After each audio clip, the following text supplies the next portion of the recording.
We worry that if we aren't noticed right away, then we may never be noticed. That if we don't get our story out right this minute, then those who are meant to hear it will not. All of these fears and worries are silly. When we trust that this is all for God and designed by God, then we should be able to trust in His timing. Thus, it is a lesson we must all learn. I have a tendency to get excited about the new vision God put in my heart, and I immediately want to drop the current one. God has been faithful to put the brakes on to keep me right where I need to be. For example, 2 years ago, during deep prayer and meditation, God very clearly whispered to me that I was to preach His gospel. I pondered to myself how I could do that. Eventually, I came up with a 2 p.m. service on Sunday afternoons. This would be a more contemporary service. This service featured contemporary hymns and a message more relatable to younger people. I used what I had, what I knew, and what I was good at. The church supported me 100%.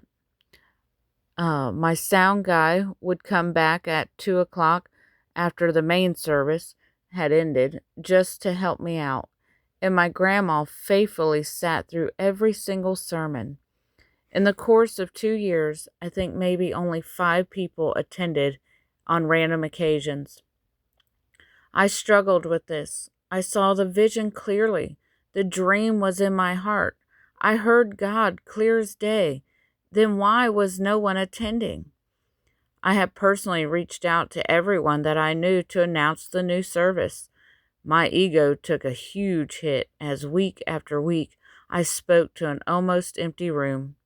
It didn't matter that people were watching on Facebook and would stop me in public to thank me for my messages. The fact that the pews remained empty weighed heavy on me. I kept thinking that I was doing something wrong.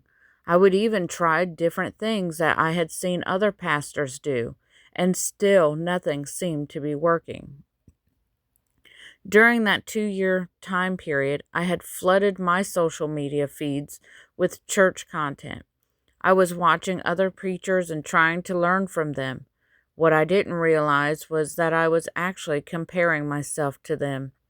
Rather than learning what I could, I would begin to discourage myself by thinking about how different I was.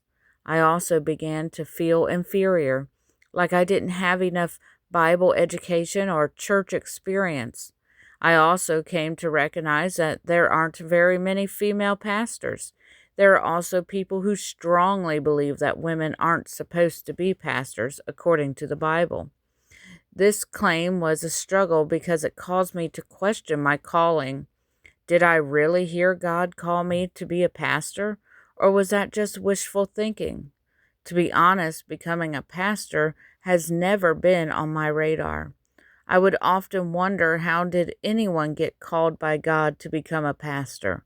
But I never hoped He would choose me for the job. In fact, this job is by far the scariest one I have accepted. As a pastor, our charge to care for the souls of our flock puts a heavy burden on us. God also expects more from us for this task. However, because I am absolutely positive that this is part of my calling, I press on anyways. I push through all of the doubt, fear, and worry. Each one of these assignments, God has proven Himself faithful to me. He has always been with me in the fire and the storm. I have come to accept all of this as the stepping stones into the big picture of what God has planned for me. I don't regret a minute of these seasons. I learned the very valuable lesson of waiting for God's perfect timing. I also learned how to be comfortable with public speaking. I learned to truly study the Bible so that I was prepared to teach it. I learned to get to know the people He has called me to lead so that I can serve and love them better. I learned to draw closer to Him in my own personal life. I learned to look for Him in everything and in every place. I've come to realize that all of these seasons had the sole purpose of bringing me closer into God's fold. He wanted me to be right under his wing. When this newest vision was revealed to me, I was hesitant. My past experiences had taught me to wait. That 2 p.m. service really threw me for a loop. I became fearful to rush God's plans again. I didn't want to experience the pain and hurt of rejection again. So I stepped very carefully. Slowly, I followed God's leading and continued to seek out the lesson in each new season. I began writing 1 page at a time. I also began to share encouraging words on my social media. I hung on to my past failures. I kept putting my hope into things that had already proven to fail me. God was persistent to keep leading the way.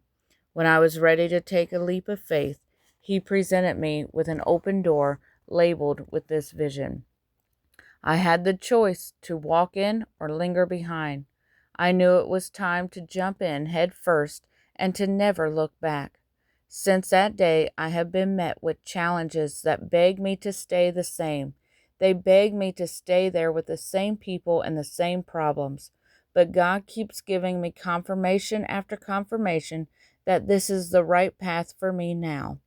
I will go wherever He leads me. If I stay there, I will not grow or learn or become who God has created me to be. If I stay there, this dream will wither away and die. I will never know what God has planned for me. So it is imperative that I face my fears and I conquer this enemy of comparison in order to fulfill God's calling on my life. God had already planned for my fear and doubt, so He sent me a friend to walk alongside me during this season. She encouraged me and lifted me up every single day. Nothing I told her or shared with her was too much or too little. She loved and accepted all of it, and when it came to walk into this door of opportunity, she was there to cheer me on and reassure me that this was it. God has always been one step ahead of me. At every turn, I am met with a God wink to keep me encouraged to keep going, and I know that God will do the same for you. Maybe He already has, and you just need to start looking for Him.